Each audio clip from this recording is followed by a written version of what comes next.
So welcome you all to this day 14, my presentation, but selection of Scopus and UGC Careless Journal for Manuscript Publication. And this is true that we are always getting the attention from the researcher, from the academician to get the publication in the Scopus Journal. And if they are from India, then definitely in the UGC Careless Journal also. So the reason behind this is that we need the international existence. So earlier it was like that you were publishing in some local journal also, the internet was not being used. And before 20 years, 25 years, people are using with the publishing with the local journal. But now UGC is also very much caring about the quality of the publication, and Scopus make us easier.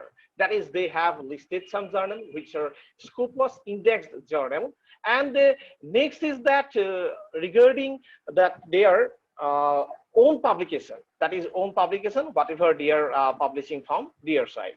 So I think that these are the part that we have to understand, and I would like to start my presentation. Before it, I think that yes, I need some this, and thank you all, and for I think that we will all enjoy today, and I'm going for again sharing the screen and make my presentation. Yes. So thank you all. And today the topic is that the Scopus and UGC Careless. At the starting, I have already informed you that we need to go for a stepwise process. It is somewhat different steps are there, and we have to understand all the steps. So what are the outlines that I have kept here? That is the first. I will go with the introduction. Then I will give you the overview of the Scopus journal. Then you have to understand the process of UGC Careless journal and the publication procedure, and also the conclusion today. So at the starting, I would like to share here that in the introduction, that what is Scopus? That is, if some journal being published by that Elsevier. Elsevier is a company, and they are working internationally. And if they are publishing the journal, that is, it is purely Scopus journal. Secondly, that Scopus indexed journal are also there. That means that some universities are publishing, some organizations, some research center publishing their own journals, and they have already applied for the indexing by the Elsevier. And in such case, if the quality of the journal is good, generally Scopus giving them as a Scopus indexed journal. So being indexed, it is always helpful for the journal, because the journal will be available online if you go for the search engine, and Elsevier will show that particular journal.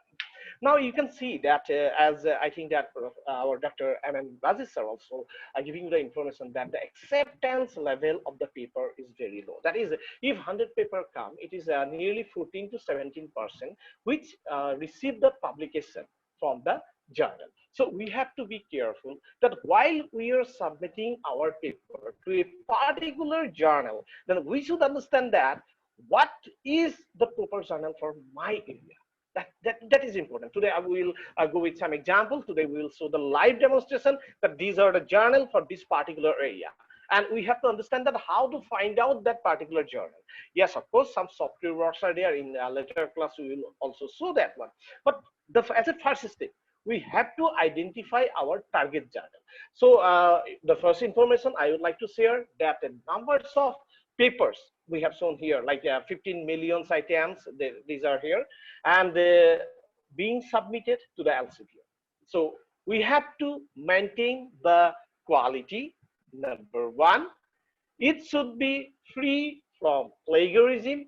Number two, number three, that we should have the clear picture regarding that what is the research problem we are addressing, and how we are giving one fantastic solution to our research question. And in that case, we will have the opportunity to publish our paper. And if we say about the UGC Careless, yes, now we can understand that most of the people are showing some of the wrong journal, some clone journal in India, and they are making the publication in